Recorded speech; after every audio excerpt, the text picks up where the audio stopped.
c'est extrêmement important que la communauté internationale prenne à bras le corps ce dossier capital maintenant et pour demain. Sur ces questions de changement climatique, le président Wade a une position très claire. Il estime d'une part que c'est un problème mondial qui a pris une solution mondiale. Les pays émetteurs doivent mettre les moyens pour réduire leurs émissions de gaz à effet de serre. L'Afrique ne participe à l'émission de gaz à effet de serre qu'à peine 3%. Malheureusement, il se trouve qu'elle est parmi les principales victimes de ce phénomène. En tant que coordinateur du volet environnement du NEPAD, il est au cœur du débat en Afrique et dans le monde.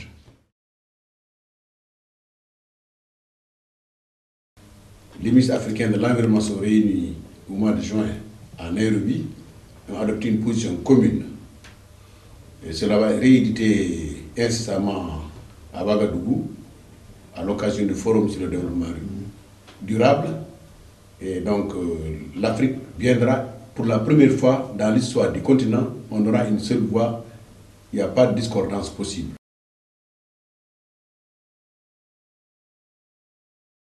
Nous attendons des engagements forts, des engagements politiques au plus haut niveau, parce que le dossier est un dossier éminemment politique.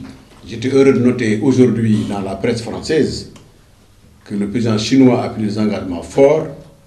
J'espère qu'ils seront réitérés à Copenhague.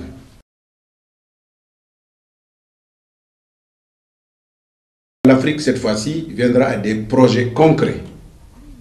Et récemment, nous sommes réunis un certain nombre de ministres africains et européens autour de Jean-Louis Borloo, à son initiative à Paris, après la conférence de Nairobi. Vous savez, les régions côtières font des ravages en Afrique, et même dans le monde. Et ça demande de l'argent. Certains vont insister sur l'énergie, comme la France en particulier. La France n'est pas en Afrique, bien sûr. C'est pour illustrer. Et comme j'ai dit tout à l'heure, l'Afrique centrale viendra avec la protection de forêts. Et c'est des sujets concrets. On veut des engagements financiers précis. Concernant les déchets urbains, nous avons décidé, et le Sénégal a pris l'initiative, de faire inscrire ce point à l'ordre du prochain sommet de l'Union africaine. Et le président Wade a demandé à son ministre des Affaires étrangères d'insister pour que ce point figure à l'ordre du jour du prochain sommet de l'Union africaine. Donc vous voyez qu'on a une prise de conscience de plus en plus importante au niveau le plus élevé de l'État.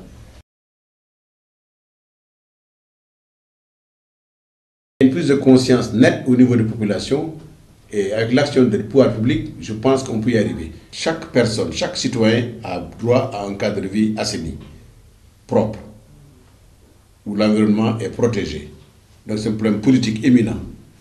Mais actuellement, le Sénégal n'a pas en vue, dans l'immédiat en tout cas, de taxer les questions d'environnement. Même si je rêve d'une participation citoyenne à l'environnement.